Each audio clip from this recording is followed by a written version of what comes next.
જામનગર જિલ્લાના કાલાવડ શહેર અને આસપાસના વિસ્તારોમાં આજે અચાનક વાતાવરણમાં મોટો પલટો જોવા મળ્યો હતો। દિવસભરના કાળઝાળ તાપ અને અસહ્ય બફારા બાદ બપોરના સમયે આકાશ કાળા ડિબાંગ વાદળોથી ઘેરાઈ ગયું હતું। ત્યારબાદ ગાજવીજ સાથે કમોસમી વરસાદ શરૂ થતાં રસ્તાઓ પાણી થઈ ગયા હતા। ઠંડા પવનો ફૂંકાતા લોકોને ભારે ગરમીમાંથી રાહત મળી હતી, પરંતુ બીજી તરફ ખેડૂતોમાં ચિંતાનો માહોલ છવાયો છે। ઉનાળુ પાક અને યાર્ડમાં રાખેલા અનાજને નુકસાન થવાની ભીતિ વ્યક્ત કરવામાં આવી રહી છે।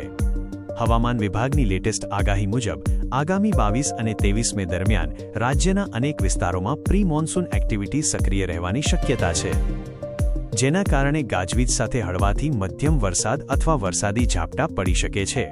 સૌરાષ્ટ્રના દરિયાકાંઠાના વિસ્તારોમાં પણ વરસાદી માહોલ જોવા મળી શકે છે। અમરેલી અને ગીર સોમનાથના કોસ્ટલ બેલ્ટ વિસ્તારમાં મેઘરાજા દસ્તક આપી શકે છે, જ્યારે ભાવનગર અને દીવમાં શનિવારે હળવો વરસાદ અને છૂટાછવાયા ઝાપટા પડવાની સંભાવના વ્યક્ત કરવામાં આવી છે। દક્ષિણ ગુજરાતના કેટલાક જિલ્લાઓમાં પણ આગામી 2 દિવસ વાદળછાયું વાતાવરણ અને હળવા વરસાદની શક્યતા છે।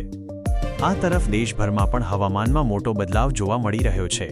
હવામાન વિભાગના જણાવ્યા અનુસાર એક શક્તિશાળી વેસ્ટર્ન ડિસ્ટર્બન્સ ઉત્તર ભારત તરફ સક્રિય થઈ રહ્યો છે, જેના કારણે જમ્મુ કાશ્મીર, હિમાચલ પ્રદેશ, ઉત્તરાખંડ, પંજાબ, હરિયાણા, દિલ્હી અને પશ્ચિમ ઉત્તર પ્રદેશ સહિત 6થી વધુ રાજ્યોમાં વરસાદ અને તેજ પવનોની આગાહી કરવામાં આવી છે।